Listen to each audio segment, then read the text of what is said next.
Did you know it's only been played 3 times in Div 1? Rubik. It just gets picked against Probably versus Enigma for the Enigma, most right? part. Yeah. Yeah. I haven't seen it much for Marcy, but if you can reliably, but she shouldn't. I don't know. It'll be hard because like I imagine if you're playing versus a Rubik against Marcy, you're just gonna like use your dispose and instantly press your ults. Or because sidekick, right? Sidekick has a longer animation than ult. Oh, really? So Okay. I would do ult. That's fair. Dude, I feel like T1 is literally just stolen Boom drafts. This Lifestealer is a hero that Boom have been highly prioritizing in their drafts a lot. I feel like I've seen Jackie play it more than any other hero this patch. So they've taken away his Lifestealer, they've taken away his TB. What else is there, man? What else That's can it. you have? That's all he's He got. doesn't have other heroes. They could done Razor for. if it doesn't get banned, I suppose. And then you actually have a purpose for your Razor as opposed to all these other horrible Razor picks. Jeez. But you Yeah. just told them no more Razor.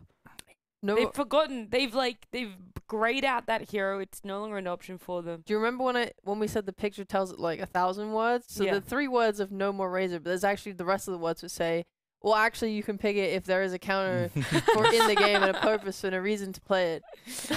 Ah, all those other words I didn't see on that page. You did see them. You're the one that brought them up. But yeah, I would be okay with that. Yeah, I mean, we'll see. As far as like the Rubik goes, now I look at T1's bands, like the Coddle, Mirana, Snap are all banned. Maybe Tim's didn't have like a lot of heroes to choose from here as well. Rubik kind of settled for it.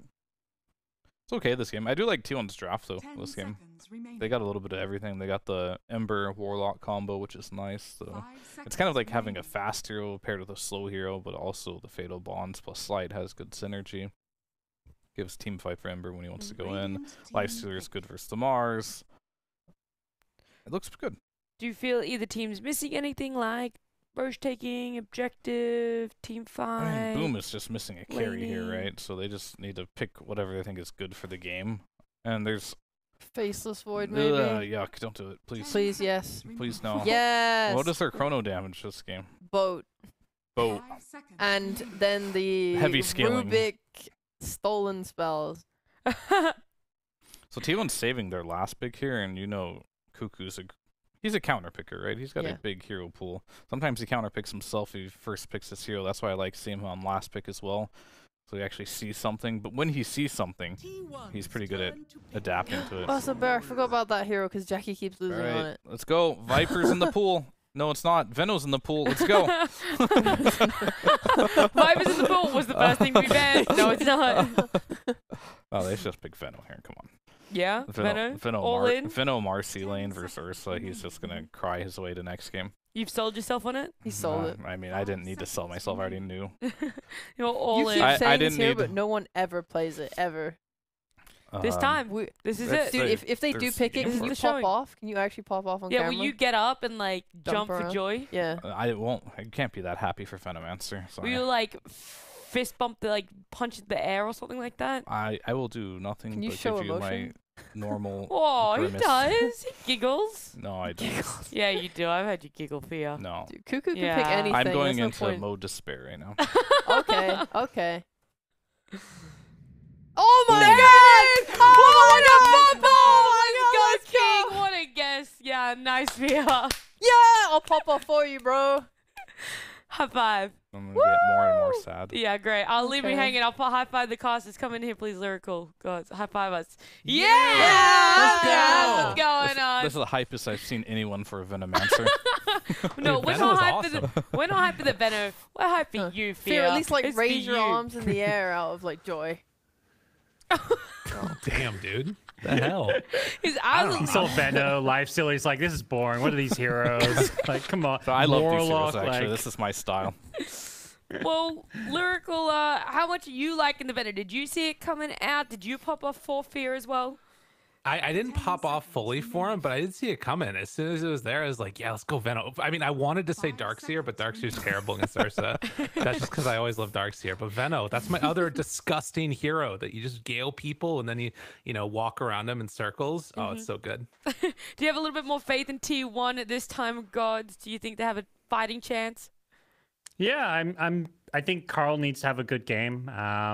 He's struggled this tour, so I want to see him really like step it up. I think for T1 to have a chance, not just this game, but the entire series, the rest of this tour, Carl needs to improve because he's been kind of poor in the mid lane. So I want to see what he does. Okay. Well, Fear, are you going to be all in T1? You kind of predicted most of their drafts, so surely.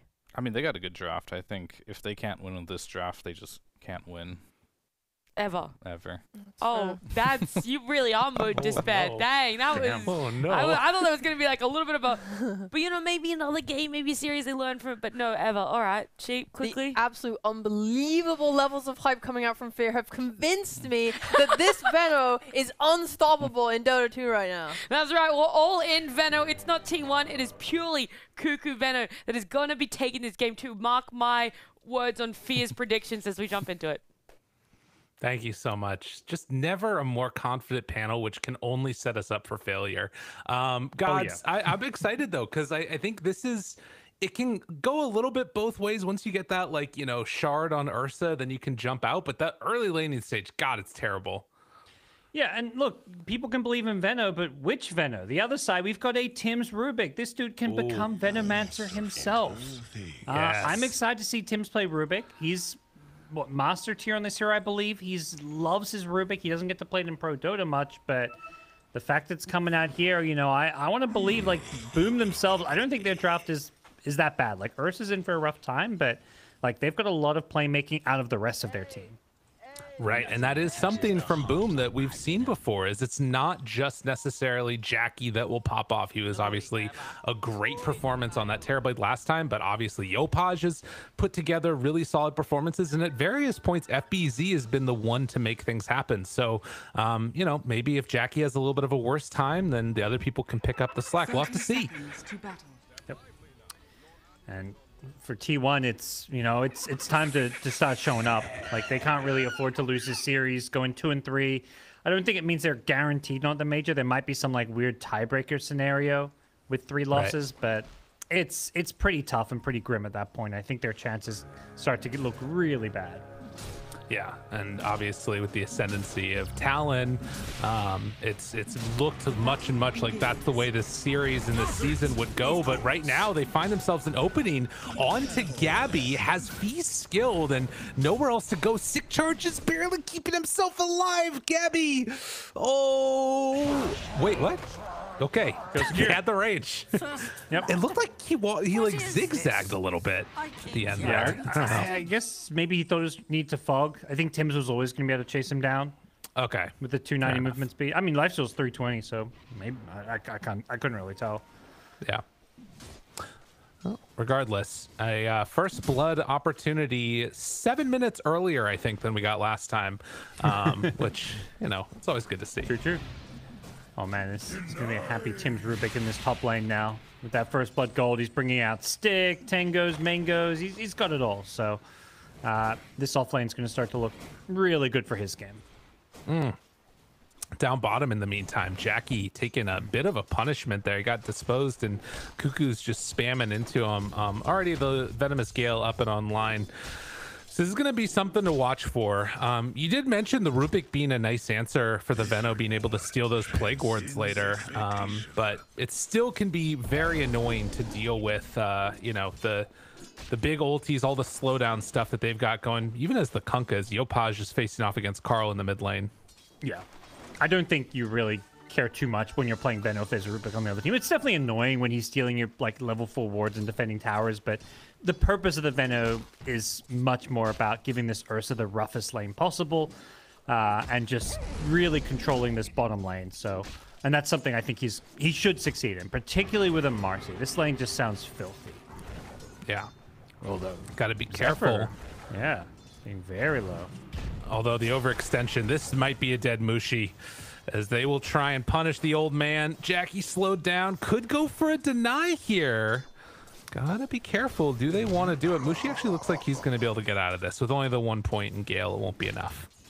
Yeah, it looked like a bit of just miscommunication between the two Boom players in this safe lane. Mushi took a lot more damage than he probably should have. And I think he thought maybe Jackie was going to chase with him, but Jackie didn't have the mana for the Earth Shock, so he was just, he's just chilling, hitting creeps, doing carry things. But not the end of the world. This lane still looks okay for them for now, but that's going to, I feel like, change very quickly as Veno gets levels. We just saw there in the mid as well, Carl doing that play. We've seen a couple of times now where you TP after taking one of the bounty runes and then gets the other one as well. So no bottle refill for Yopaj. Yep.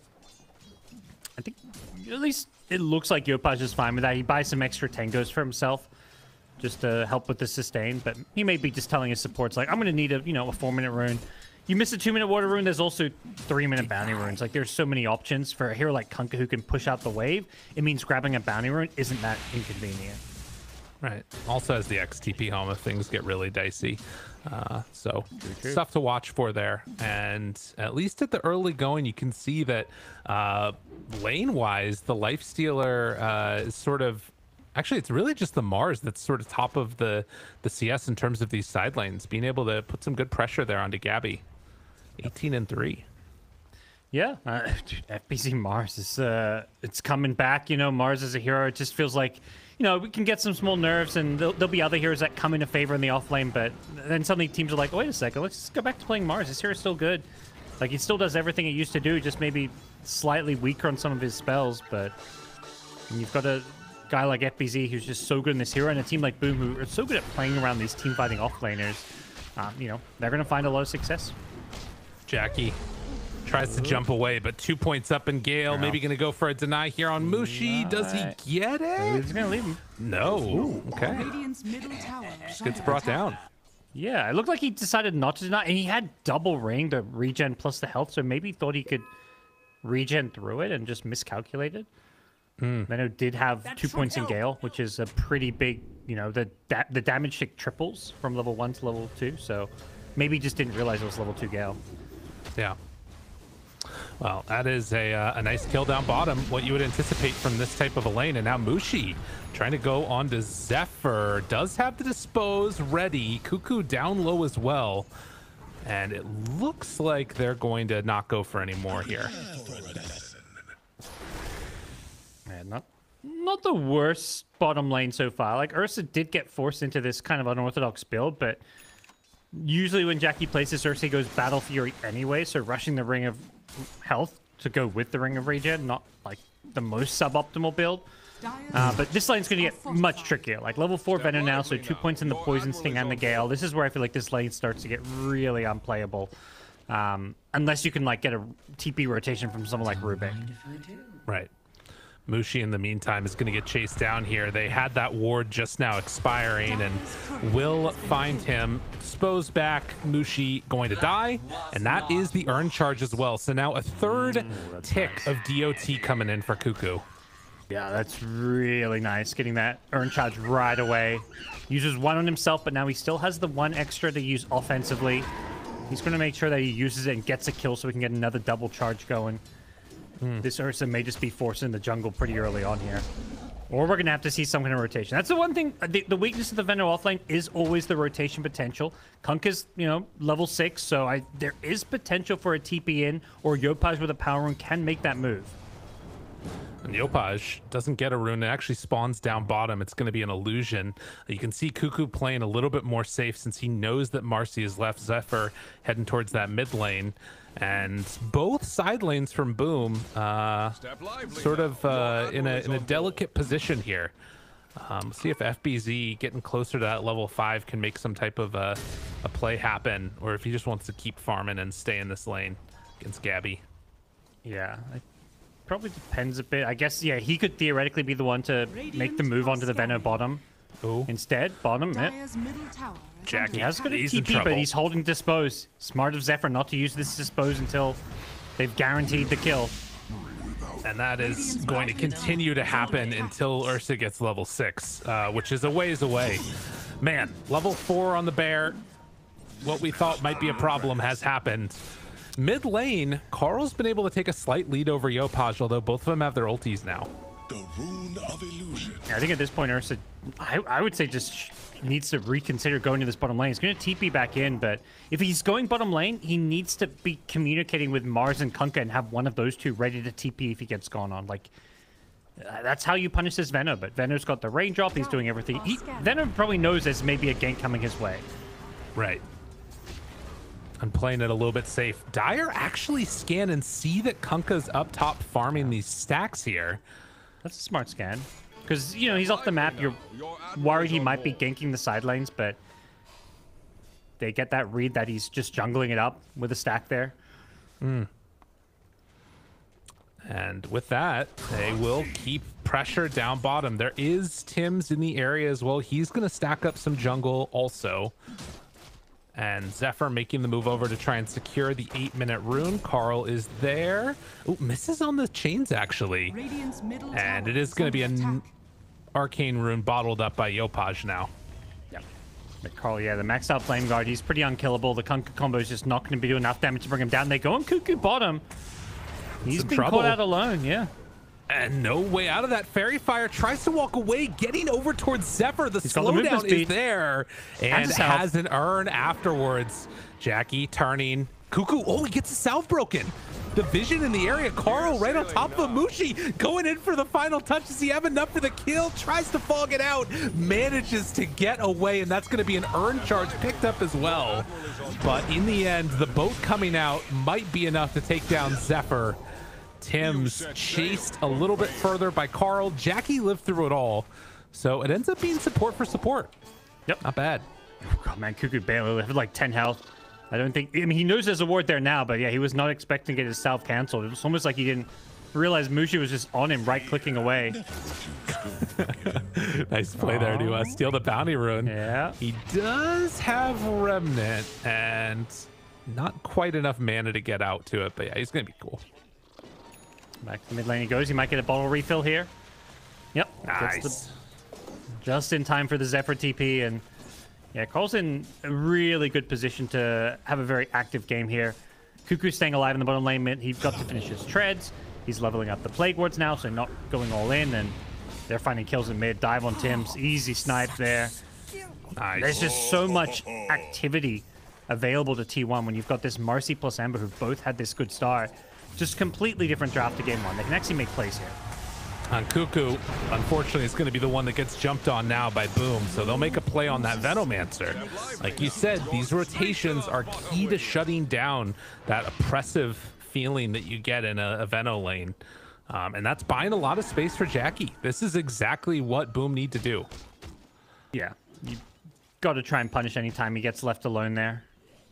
Dyer's bottom Top rune and lift, jump forward, finds one. Tim's in some trouble. He's going to go down again. all of that just to, they don't want Carl getting these runes. And, you know, Kunkka does end up getting the invis rune, but he's just going to use that to refill his ball and keep on farming. Carl now 3-0 with another kill to his name. He's hit level 9 as well. Just feeling like a really good game. There's just not many things to threaten him, at least not at this stage. Not maybe until Mars gets a Blink Dagger for that initiation. And look at this too. I mean, feeling that confident, he's going to stay in this mid lane and keep the catapult alive. So with this 10-minute mark, they're actually getting some pretty good pressure onto this tower here and actually finding Mushi on the back lines. Carl keeping him over there, stealing chains, and they force the multiple rotations. Yeah, this is the strength of the Flame Guard build, because, you know, there's a lot of variation with what build Ember goes. With the Flame Guard, you're just super survivable. He can farm behind the tower. 400, basically, he's got an extra 400 health with that Magic Absorb. And it just meant that he can really pressure that T1 mid. Only gets it down to half health, but it's still some good damage. But more importantly, it's that forced rotation.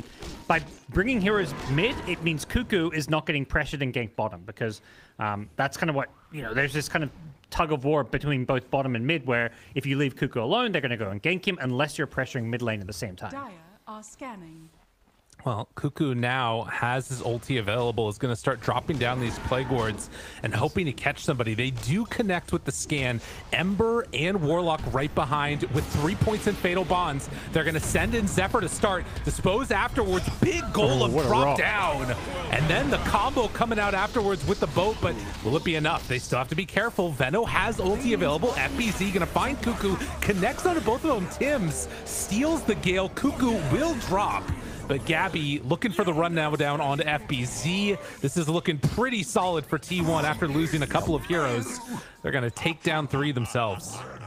Yeah, I like this. I mean, both Gabby and Jackie, what I like about both these character plays is they're so good at showing up to these early fights. Like, Lifestealer just TPs in there. Like, yeah, he's a level 9 Lifestealer. He only has phase boots, but he just sees this big fight going down and knows that bottom lane's a good place for him to be anyways. Like, he can take over the farm, he can pressure the tier 1 tower, use the enemy jungle. But T1 just were ready for that fight with numbers. Like, Marcy willing to just throw her life away to make sure that they get a good chaotic offering, and T1 did a great job following it up. It does cost them, you know, a couple of lives of their own, but it does feel like in the end they're the ones who are going to walk away with the win because of, you know, their core staying alive. They don't really lose any of their big heroes other than Cuckoo, who I feel like, you know, he got his job done. He got his spells off, then he goes down. Right. It's my favorite part about playing Veno. Just run in, die, whatever. I got my ulti off. Who cares? Man, there's a lot of stacks, by the way. T1 are farming it up. I mean, Yopaj is going to be taking this to try and finish off his BKB. True. Both sides with the stacks. Yeah, that's a good point. Yeah, taking the other angle there, Carl. Interesting. So yeah, a couple of early BKBs being built, and on the meantime, Jackie getting towards the Battle Fury. You gotta imagine he's going to be able to farm more efficiently. So Gabby is also going for the Maelstrom. Yeah, it seems like a game where Lifesteal is just trying to not go. I mean, just not obviously a Battle Fury hero, but he's going to come online maybe a little bit faster than the Ursa, who with Battle Fury, like, you're not ready to fight with Battle Fury. Right. Oh, it's a much later timing for sure. Yeah. So very little separating the two teams at the moment, though, and they're still just trying to keep these towers alive. Cuckoo now taking over the jungle a little bit as he tries to finish off the Spirit Vessel. Yeah, that's gonna be a really nice pickup for them. Playing into the Wyvern, good against, you know, the Ursa potentially in some ways, just to keep on kiting him with all the damage over time. But both teams happy to kind of play things a bit more passively. You kind of mentioned all these early BKBs. It's just going to really limit, like, you know, Kunkka just loses all his early game kill threat when BKBs come out. And similarly, T1, like, Ember and Veno just can't do quite as much against these BKBs. But both teams at the same time, they both have good carries. Like, if you go to these late game, these carries aren't afraid of BKBs. Ursa, Lifestealer can do all these sustained damage through them. Here come T1. They find one. Jackie afterwards has Enrage, ready to go. Do they chase for any more? Golem down, Enrage immediately out. And looking for the follow-up, they get the kill. Cuckoo's still coming in afterwards. Their fatal bounce to Creep Wave. FBZ shows up, but Zephyr gets saved by the Infest at the last second. But the both follow-up Yopaj with the double kill. Oh, he's feeling himself a little bit there as they take down the carry. So 2 for 3 again. Another slight favor for T1. Yopaj salvaging that. Yeah. Ember having a DD just meant they could just keep on kind of doing this sustained damage. That Sleight of Fist just ripping through them. But luckily they do end up killing the Lifestealer towards the end of the fight. Yopaj and FBZ with a great arena coming out from his Mars to kind of lock everyone in place. Here's the replay of it, yeah. Getting very close, and as you mentioned, that DD allowing them to get that kill onto Jackie. So much damage. You know, it felt maybe a little early to use the rock. It was basically to bait out the Enrage. Like, Ember didn't want to use Searing Chains when he has Enrage there, but I think it maybe would have gone a bit better if Whitemon was a little bit more patient there. Well, I'll have to see if he makes that happen in the next couple of fights that we're going to be seeing. Likely for T1, you wait around that rock timing and maybe some other stuff can happen with Ember sort of poking and prodding. But on the other side, boom, they finished the Battle Fury. So Jackie ready to start accelerating his farm, clearing through these camps as quick as possible. And we'll see if they decide to go for a Roche on the earlier side, but they're keeping a Plague Ward in there just to keep eyes on it. Yeah. Very even game too. And like Ursa's got himself a game despite the rough lane against the Venomancer, but at the same time I feel like Lifestealer is not just keeping up in farm, he's ahead, and like Lifestealer has ways to play into the Ursa. The evasion talent plus going for the halberd, which is, you know, the typical build that you see on Lifestealer against Ursa, means like Ursa at some point is going to have to maybe itemize into an MKB. He's going to need a BKB so he doesn't get halberded. It's a very annoying hero to play into because it's not easy to build into that MKB, particularly with the Battle Fury. Like, you don't want to go all in on... You need some defensive kind of utility items on Ursa, not just damage. Right. Yeah, he needs that for sure. We do see now with the Blink Dagger ready Arcane on Remember. FBZ. They got to be careful, though. They don't know about the rest of these heroes. Mushi found right at the start. Yopaj going to be slowed down by the Gale. Gabby moves in. Winter's Curse still ready, looking for an opening, but it's not there, and Tims just has to get the hell out of there. That was the BKB used for the Ember, as FBZ is going to TP out afterwards. Carl, he's rotated now back to the mid lane. Once Jack here also to fight over this rune. And nice catch there. Okay. Oh man, Arena down, well played. And I don't think that the rest of T1 can chase this. Yeah. Big kill. FBZ. What a find. I don't know how Carl managed to pick up that rune right in front of the Ursa there, but either way, it meant that he got speared onto it. It was almost like a little bait from FBZ to give him the rune, but line up the perfect spear. As they go in mid. No BKB to use the top. Has to be careful. They already have the Spirit Vessel. Zephyr, the turnaround. The boat is there, though. That stops the action. Although Yopaj is still burning down. I think he still dies to this. Getting very low as the run buff is going to wear off. No, not enough. Not enough. Run buff lasted long enough. Yeah. He was going to get down to... I mean, he used bottle charges, but he would have been on like 1 health there after the run buff ended, but... Luckily, no poison lingered long enough, and T1 will use this moment of reprieve to take this mid T1 tower, but a very good sequence for Boom there. Getting out after getting the kill on the Ember. They do have to give up their mid T1 tower, but that's just the cost of using some of their key spells. All right, wow. Cuckoo. Underneath, they get the wards. Cuckoo goes to Gale, and immediately will be brought down afterwards. So good spear. FBZ, he's stepping up in this game. He is looking very good on this Mars. Yeah, and that's what they need. I think you kind of touched upon it a bit at the start. Like, you know, an Ursa can have a rough game and be forced to play catch-up, but they need these other players like Yopaj and FBZ to really step it up and have big games, and that's exactly what we've seen so far. Yopaj has been pretty flawless, 6-0 and 2. FBZ's been hitting amazing spears in arenas, keeping Boom in this game. And now moving in to take the tower. FBZ looking for the back line, finds it, jumps for Zephyr. Whitemon, no ulti, so they don't need to deal with the Warlock at all. In the meantime, though, trying to TP out with Mushi, he does manage to escape. No way to break it. As Carl not going to connect with those chains onto TPing out Hero, but maybe finds Yopaj here, actually. Has to force to pop the BKB himself. Just try and get out of there. Boat down afterwards. Does have Enrage, or rather Rage, but won't use it. So boom, another BKB. tower. Yeah, they get the tower. They kill some supports. Again, it's FBZ. Just finds a good arena initiation. It's only the supports, but I think he knows, like, their goal there is to take that mid T1 tower. So killing these supports means T1 aren't really able to fight. He gets a second support kill on the way out. And once that Marcy just represents so much of their disable and lockdown. Other than Marcy, there's just the Searing Chains, and like you kind of mentioned the fight, like Carl couldn't connect with the main fight. He was on the Kunkka, and he can't kill a Kunkka by himself. Kunkka's always gonna have a BKB. It's just super tanky, so the fight just didn't quite sync up the way it was supposed to on the T1 side. Now seeing the kind of timing that they have with a couple of different heroes. They're gonna have 2 halberds completed for T1, which will be obviously really good against the Ursa, but need to be wary of the fact he's got his BKB done, and another one that we talked about earlier on Yopaj. There's gonna be a window here where Boom are looking very strong. So we'll see what T1 decide to do. They're gonna try and come in before that, have 4 heroes smoked up heading into the triangle. But can they do or catch on to anybody? It doesn't look like it. Jackie's hiding away.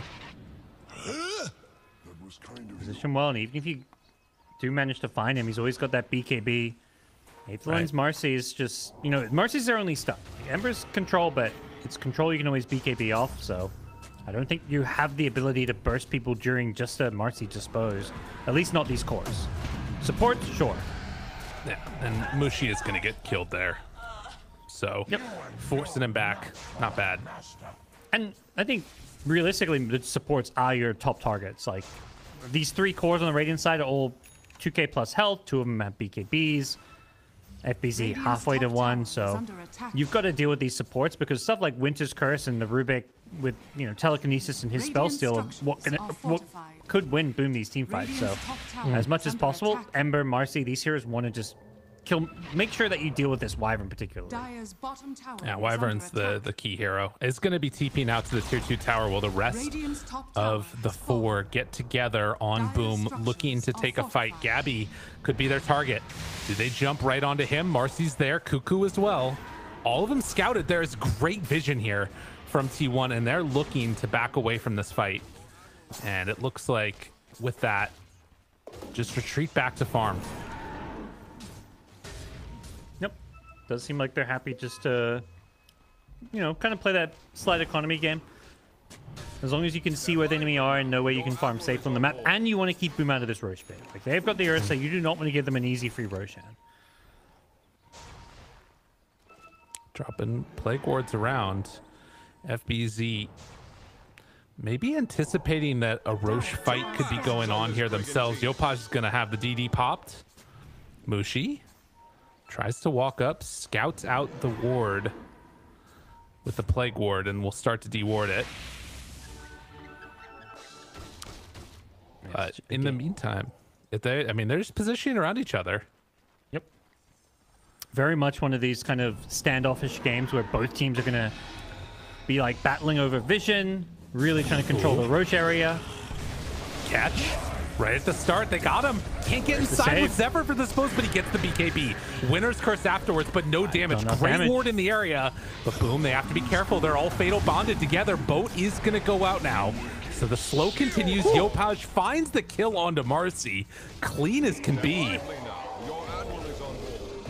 They get the Ember out of there, but it's a little costly. It was like the Chaotic Offering was less about turning the fight around and more just about saving the Ember's life there. See how risky this game can be for the Ember on the front lines there. One telekinesis just sets up the Mars combo with the Kunkka follow-up, and if not for the Warlock, he just dies in that kind of chain stun. They don't have any other save that they can really rely on. Like the Dispose can kind of work, but it's just not reliable. It's true. Big issue for him. You are seeing Lifestealer get a little bit stronger there in the mid lane. Give the bash onto Kunkka. They will deward that one placed up on the high ground there as well. But it feels like a holding pattern that's consistently slightly favoring Boom. They're getting into these next items now, and it's looking pretty good for them off the back of Jackie.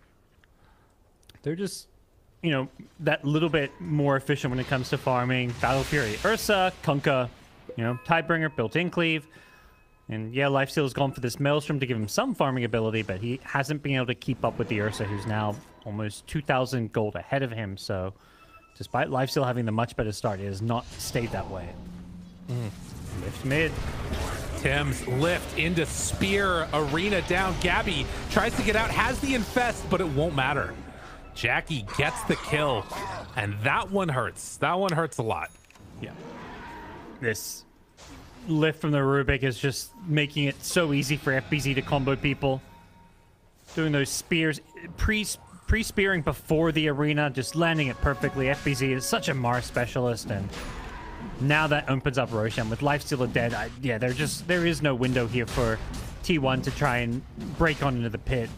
They're going to have to give this one up. Maybe they could go for a seal if Ember was in the neighborhood, but that's not even the case, so free Roshan for Boom. Boom playing really good here. Got AC done on Kunkka. They're all over it. Anything else that is coming out soon that might sort of change their fortune slightly? It looks like the Halberd's completed now on the Veno. But yeah, it feels like it has to just be a good fight around like a Warlock ulti. Yeah. The Marcy Blink gives them a bit more playmaking and initiation of their own. The issue is it just seems like Boom are getting better vision now. Like they've, with this, stolen plague wards and stuff, they've got their own kind of vision game going. They've got all this pressure on the map now. So really it's a game where maybe T1 can make something happen if they're the one getting the jump of the Marcy, but Boom, unlike T1, have much better save. Like, this Cold Embrace is pretty good at keeping heroes alive. The chain stun isn't there. Like, you dispose somebody, there's no follow-up stun, so they can almost always get their BKBs off on the boom side. Dire's top tower is under Smoked attack. up now around this tier 2 tower. Smoke breaks on Gabby. Catches eyes right at the beginning onto Ursa, trying to bring down Jackie. Force staff keeping him alive, and the ward on ward battle is very annoying. Tim's keeping good vision in the area, and they just back out, and that's a big smoke play for nothing. Yeah. Just think Boom, like, you know, they could consider sticking around, trying taking a fight, but they're just like, they know there's 5 heroes up there trying to catch him out. They're just like, okay, let's just go farm multiple lanes, farm their ancients. We can just continue to outfarm them. And I don't know if they have another smoke ready or not. I think that was their last one on T1, so even though they had good vision over there for a moment, it's not going to matter. Another telekinesis. FBZ misses the spear, though. Okay, Cuckoo gets a good ulti off. Gabby trying to chase him down, looking for a bash, trying to find it, but not able to get it. And Mushi also gets away. It looked like he was missing on the life stealer, and now Jackie looks like he's also going to manage to escape. So, oh, God, that one, they wanted more out of that one. Yeah, it looked like that's the fight T1 had been waiting for. Like, you need to, you know, hope that something like that happens where the Ember doesn't quite get comboed and chain stun down. They're still looking for more. Zephyr tried to get a blink dispose off, but just couldn't quite connect. Tim's just being such a pest in these fights.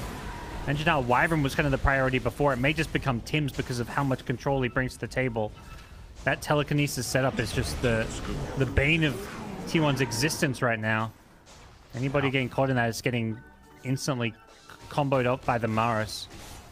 Well, and I mean, the other thing that we're seeing is this issue of having the force staffs. It's so good against these, like, I mean, what is essentially a single target initiation from Marcy. They don't have another way to punish, and if it's only one out, this force staff is easy. Yep, so true. Force, I mean, they've got multiple of them. Like, usually you're the ones buying force staff against Ursa. It's the same deal with the lifesteal, though. If you can kite him with these force staffs and save your teammates, like, lifesteal is not good at finishing off these heroes. It's very much like he wants this long, drawn-out fight. It's kind of where lifesteal shines, but you still need to deal some damage, even if it's slowly over time. But you're not doing that when heroes are force staffing away from your rage, and then you can't keep fighting when rage is on cooldown because of the control on Boom's side. Well, at the very least, for the side of T1, they will trade off towers. Tier 2 tower, down bottom taken, as well as the top from Boom. And we'll see what this translates into. It's a 7,000 gold lead. It's starting to become pretty evident, this disparity between Gabby and Jackie in terms of the items they're able to get right now. And this next one with the Monkey King bar will be very, very hard to deal with. Yeah, he's kind of at that point where he's got enough utility with the Basher, the survivability of BKB, where he can now actually get an MKB. And it's kind of the time where you want to get. You see Lifesteal level 19, you know that evasion talent's coming out, so he's almost like preemptively getting MKB just to deal with that evasion talent. Right. Zephyr tried to jump there, but wasn't able to find the dispose afterwards. So far, very clean stuff from Boom. Likely going to wait for that next Aegis, I would imagine. And that's one where it starts to become even better for Ursa if you can get that shard off of it for free. Yeah. Definitely a good chance. I mean, T1 aren't just going to let it go down without a fight. I think last time it was, you know, there was a pick-off on the Lifestealer, which led to a free Roshan, but T1 themselves have hit most of their key item timings. They don't want to just keep letting this game drag and give away free Roshas. Yeah, it does feel like they need to make a move at some point here. And definitely taking a fight around that pit will be one of the avenues that they go for. God, Tim's is just so free this game to do whatever he wants. Yeah. It's crazy. He's just on his own, like, nuking out a wave mid. Like, the Marcy tries to punish, but just can't quite get on top of him fast enough. A lot of the Radiant Vision is a big part of the reason why. So they finally find the ward in their jungle, which has been there. That was almost like about to expire. It'd been there so long. Dude, he's got freaking rage. He's going into the Aghanim shard afterwards with this Philly. Tim's is having a game. Yep. The telekinesis save is going to feel really nice, I feel. Like, somebody gets disposed, you can just kind of pull them back to safety. And boom, it feels like they're getting the whole lot scarier. Like, Hex coming up on Kunkka, going to give you ways to maybe burst down a lifesteal before he pops Rage. FBZ with a Refresher queued up. He's a bit of a ways away from it, but we've seen what he can do on this hero many, many a times. And with a Refresher, his teamfight control is going to be so hard to answer. Well, 32 minutes in, Lifestealer has finished the AC, so getting items to catch up with Kunkka a little bit. T1 needing to make some type of an answer to this. They're gonna have a Shiva's completed pretty soon onto Ember, so another one of these like healing reduction oriented abilities. Also obviously attack speed stuff, very nice against the Ursa, but he's going towards that Abyssal Blade. And Carl also likely needs to save for buyback here, I'd imagine. Maybe, I don't know, maybe he just buys out for the Shivas. It's tough to tell. It looks like he's going to. Yeah, he's just buying anything we can get. T1 want to have, you know, put themselves with the most firepower for the potential Roshan fight, which is going to be coming up in the next 1 to 4 minutes. Smoke up. Boom. Looking for an opening. Yopaj, he's going to run right past Gabby here. They see Gabby. It started the same way before. The telekinesis from downtown, they miss, but they find the Hex. Warlock Gold. Gabby tries to get out. He gets not away. Oh, no. And stolen Golem. Oh, Tims, why'd you have to do it to him like that? Oh, T1, they didn't stand a chance. Oh, right into the meat grinder. They just got shredded there. Holy moly, that was just brutal. As like they just get eaten alive. They going on the lifestealer, and he almost gets the infest onto his teammate. We'll see it again here. Every single time they pull him. Actually, the spear missed, but it didn't matter because they had the Hex. So a bit of, even with a mis-execution, Boom still just completely demolished that team fight. And Tims does that all right. Like, he starts it with the telekinesis from, 20,000 range away, and then ends it with the golem. Yeah. Oh, yikes. T1. I mean, part of it is just the really good draft that Boom's put together, and they've been playing so solidly, and now gonna head on up, take down the entire mid racks, looking to take the tier 3 top as well. Yeah. I mean, we haven't seen much of the Kunkka, but when Yopaj bring it back, I feel like not since like Tour 1 with Yopaj was Boom playing Kunkka much, and making this, reminding people, and this hero is still around and still very, very viable. My goodness. It's wild. Yeah, I think the Hex that you talked about, getting that right there, because I don't think they get that kill with the Miss Spear if they don't have the Hex follow-up, and that's where, Net Worth can just outplay a little bit of miscoordination. Yeah, it was one of those ones where I think every other telekinesis before that one, he just held them in place, and this time he pulled Lifestealer towards them, so they won't. I don't think they'll make that mistake again. Not again. Not again. Not like this. They did it again. It doesn't matter. They still got him. Oh, wait, hold on. Winter's Curse, though. A little bit of a mix-up there. Oh, Gabby still just drops. Whitemon in trouble. The golem is coming. It cometh upon all of ye. T1. They all drop. Tim stealing every ultimate in the game pretty much right now. As 4 are dead again. They did lose the Ursa, but it is a small price to pay. Is Yopaj dead? He's dying. Yopaj ends up dying to the Veno. Okay. That's something. They lose Yopaj. They also, I mean, they lost their mid and their carry. Somehow that ended up okay-ish for T1. I mean, it's still a 4 for 2 with only Ember surviving, but, they'll take it. Jeez. I mean, it's an interesting one. I mean, that's the power of Veno, I guess. If you manage to get that ulti off, if you can, throw a spear vessel onto somebody, it's going to bring them down to almost dead. But this burst that you just see from Boom, it's so hard to deal with. Yeah. Roche respawning. Yes, the good news is there's no more chaotic offering on Rubik, but now instead he's got Poison Nova. So from one ulti to another, With all the spell Yeah. amp that he's packing as well, like this is pretty brutal. God, that is a ton of damage, isn't it? How much spell amp is? I don't even know how much that ends up being. It won't let me alt it, but regardless, T1. Now here's an interesting point. You see that Roche is up. 10 seconds till Ursa. I feel like they're so invested. They gotta make some type of a play for this. Yeah, they just don't have the damage to kill Roche quick enough. These heroes are probably going to respawn. They want to try and force a fight before they respawn, but what a curse.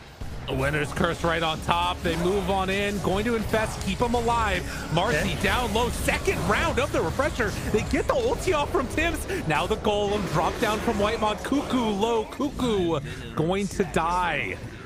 Jackie there to clean up, and well, as you said, they respawn and they took the fight.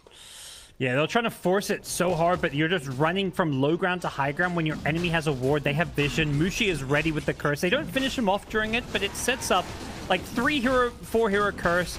They keep him alive with the infest, but that just means FBZ gets a double arena on absolutely everybody. And you buy enough time for Ursa to respawn.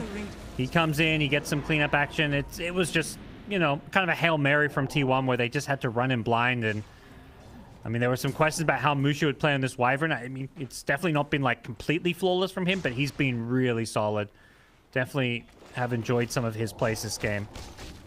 And all of these items that he's building to try and help out his team from whatever they need. He's got the pipe done now on top of, you know, the force staff. So any type of disables that are there, he's going to be able to help his team out. And man, 24,000 gold lead. Boom. You know, it was looking better from T1, but the story remains the same. Yep. Definitely a more competitive game, one where it doesn't feel like there's any kind of outdraft. This is the, you know, Boom just showing that they are the better team right now. Outplaying T1, making all the right mid-game moves, securing Roshan, winning these team fights just with clutch plays and great initiations too. Now trying to put the nail in the coffin here towards the end. Level 25 Ursa pressuring out each of these lanes. And Tims decides he had dreams of an Aghanim Scepter, instead went for the Octarine Core. The classic, you know, support item when you have a lot of gold. Yeah, he's having fun. So one last gasp here. We'll see if T1 can hold it off. I mean, again, Golem Fatal Bonds with Cuckoo damage. It's strong. It's deadly. But not sure if it's going to be enough this time. We'll have to see. Got to keep it out of Tim's hands. That's the big one. Don't let him get these Poison Novas, these Chaos Offerings. But they're going to be put under the pressure here with an Aegis in hand. Got to imagine Boom will at least consider going for the ending play here on the high ground here. They don't have Kunkka with them. Yopaj is just chilling in the jungle. Looks like he wants to finish his next item before they take this fight. What is his next item? Is he going Refresher? Refresher or Lincoln? Yeah. Where's his courier? Refresher. It's There, over. nice. Yeah. Gotta love it. Oh, yeah. They're going for, like, the mother of all team fights. You know, Refresher Mars, Refresher Kunkka. You've got Wyvern. You've got Rubik stealing spells. And Timeless Relic even coming out. Oh, boy. Yeah, that's, I mean, Ags would be cool too, but this will work. Mushi scouts out. It's an arcane rune on that top side.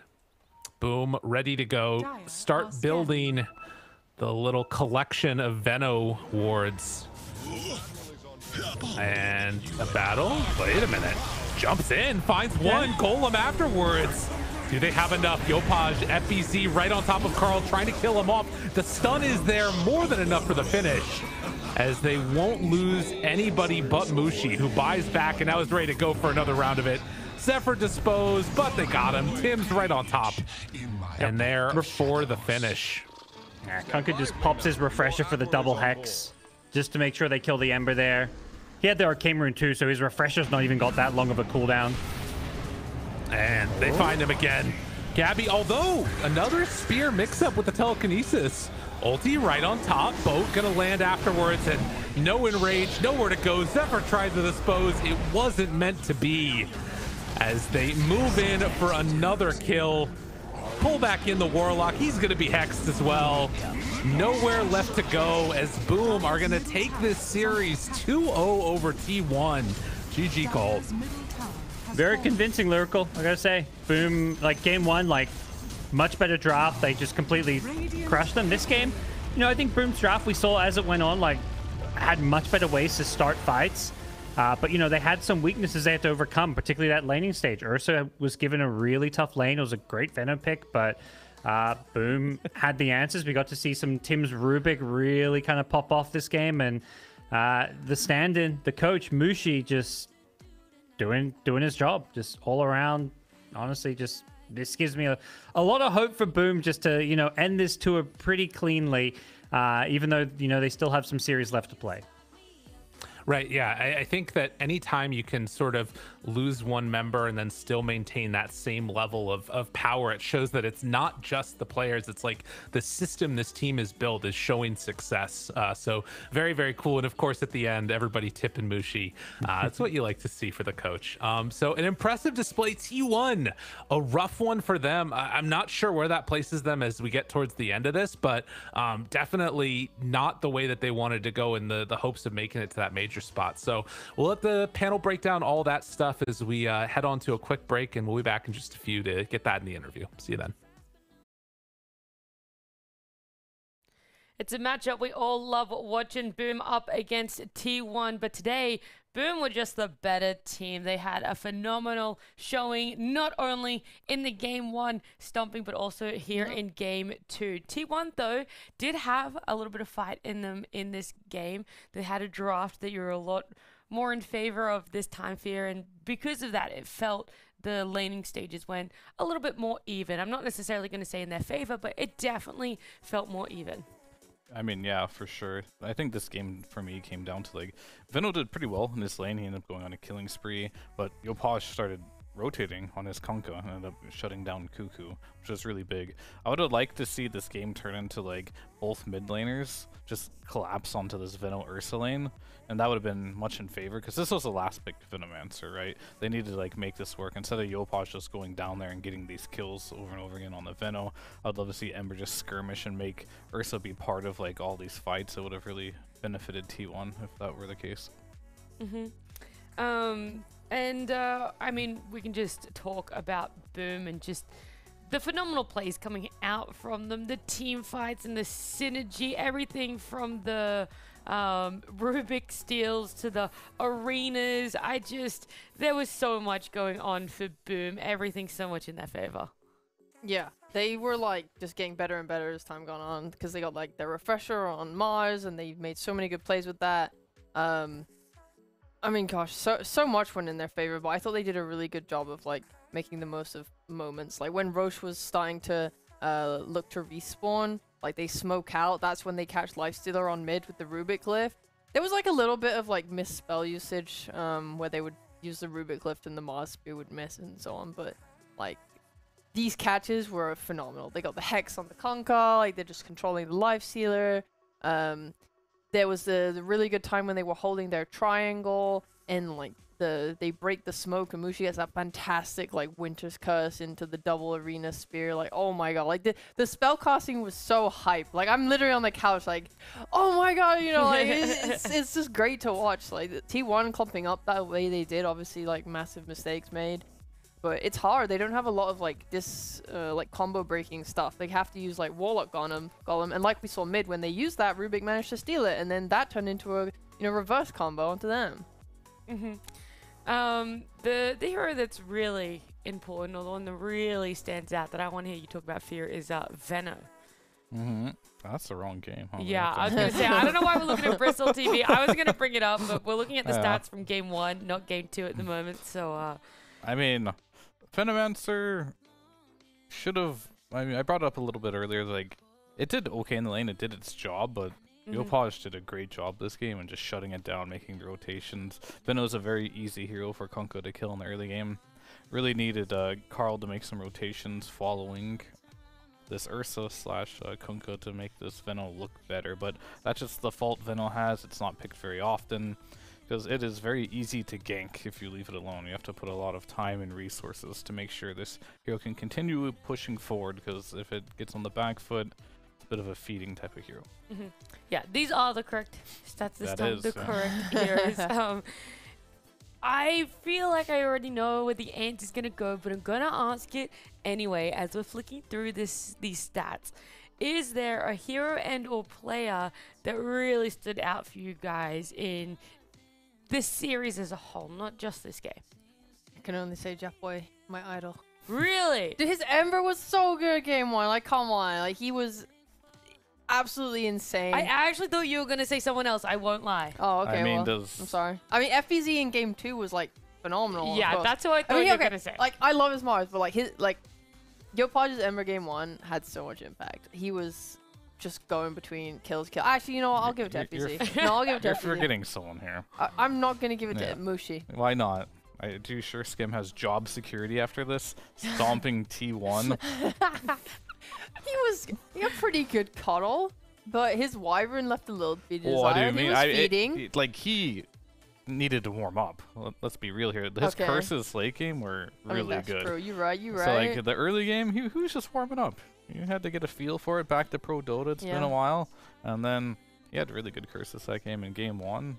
You know, cruise control, but still Mm-hmm. did well. Cruise control. I've never had it described that way. That's so good. Okay. Alright. I want to talk real quick though, because Yeah. we're kind of going through all these heroes. Yeah. Ursa was obviously in the game. I thought T1 did a really It was in the I game. thought yes. T1 did a great job this game of controlling Roche. Like pretty early on, they put a ward like right outside the Roche bit with a sentry, to kind of make sure that they always had eyes on the pick, because they didn't want Ursa to like sneak in and get Roche. And they were constantly making moves and efforts to try and control the top side of the map. Like sometimes it went really badly, like we saw Cuckoo like pushing, like tickling the Ancients with his Plague Wards and getting like speared back into it and feeding, obviously bad, but like good moves. They smoked over there, they put a ward on the high ground cliff on the north side of the triangle, they got a kill on Mushi, they tried to take that area, and like they're just continually trying to stop Ursa from having like free access to the Roche bit. So like that was something that I thought they did really well that game. Okay. Well, we can talk about T1 a little bit more and a little bit later, because right now we do have an Oh. interview ready. It's going to be Yopaj joining us. Yopaj, congratulations on winning against T1. How did it feel playing with Mushi standing in and not having Skem today? It's really fun to play with Mushi. It looks like we're just playing with Scam. So yeah, Oh, that's they are the same. yeah, that's so good. Were you prepared for T1's draft? Were there some heroes that surprised you guys at all? I think we just need to pick some defensive hero and aggressive hero at the same time because they kinda defensive, especially their last match. Mm-hmm. Okay. Alright, so at the beginning of the tour, you guys were picking like new heroes and different stuff. Do you guys have a talk about it? Because I'm seeing FBZ on Mars a lot now. Are you guys like serious now, putting on some of your best heroes? Yeah, because recently we're trying a lot of heroes. Then we're quite bad performance after the practicing other heroes. So yeah, I think we're just discussing each other that we just need to play our comfort for now. Okay. I have a question. What do you feel about like the community always calling you their idol and stuff? Like, is it something that is embarrassing, or do you like the title? Not really embarrassed. I didn't think about it. Like I said before, like nothing special for me. But I'm grateful for that. Aw, that's really cute. And before you do go, I have two more questions. One being, do you feel Boom has worked this patch out and that you guys have found your way and your playstyle in it, or you're still trying to figure that out a little bit? Sorry. Do you feel that you've figured out this patch and your playstyle in it and how you guys can play in this new patch? I think we're still the same, like before, because it don't have much big patch, I think. So yeah, we're Alright. still the same. And your last match is going to be up against Fnatic. Are you a little bit nervous, or are they a team that you think you can get a win against? That game is gonna be tough because the Fanatics kinda stable for now, but yeah, we just need to be confident to play against them. Well, hopefully this win has given you the confidence. Yopaj, thank you so much for joining us, and congratulations. Thank you, thank you. See ya. Bye-bye. So you're gonna sign that one off with "Goodbye, my idol." I didn't want to. I didn't want to. Don't want to cringe out. No, you definitely should have. Quickly though, just to round out this series for T1, you gave some silver linings, right? A little bit of hope for them. What is the biggest takeaway for you guys for T1? Did you like how they ended up drafting? Did you like some essences of how they played? Or are you really actually quite scared for T1's rest of DPC? I'm going to defer to you on this one. Okay, fine. I'll be the flamer as per usual. T1, your drafts were not that great. Game 2 was fine. Game 2 was fine. Sorry, Game 2 was good actually. But that Game 1 not so hot. You guys are a strong team full of a lot of talent. I truly believe in your ability to bounce back. Like, come on, we're not just gonna like count them out. There's no way. We Like, just gotta work T1. on our laning stage, Lanes our of drafts, Okay, I was communication, mid-game, itemization. Roshan. I was actually looking for a genuine answer to be like, yeah, they did this really well, because I want to jump to Div 1 standings. I was trying to do a little bit of the maths, right? And I was trying to see if T1 still had a chance to potentially make it to the major. And originally, my maths was wrong. I said they didn't, right? If they lost this series, they would no longer have a chance. But I was actually wrong. They do still have a chance if they can force tiebreakers. It does mean they have to win every series from here on out. And they have... Fnatic, right? They have...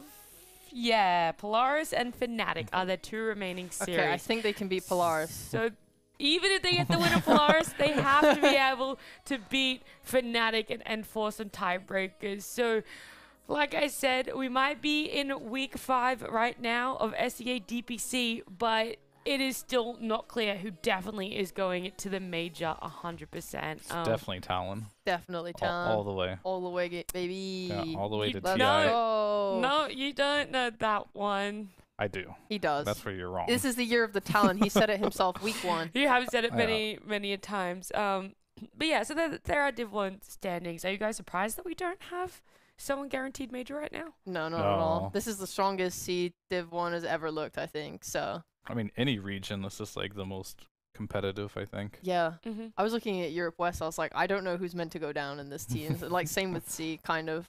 I thought Polaris would do better this tour, but sadly, like, the roster changes didn't really work out for them. Yeah. But yeah, given that, I guess we do kind of see our bottom 2 for C. But seriously, they're all so talented. I have no idea who's going to the major. It does unfortunately conclude our day for SEA. This Boom at T1 series was great. It was fantastic to see them face off, but it means we are going to be moving and transitioning over to Eastern Europe, so don't go too far, as we do have our series between Spirit and Outsiders coming up very soon.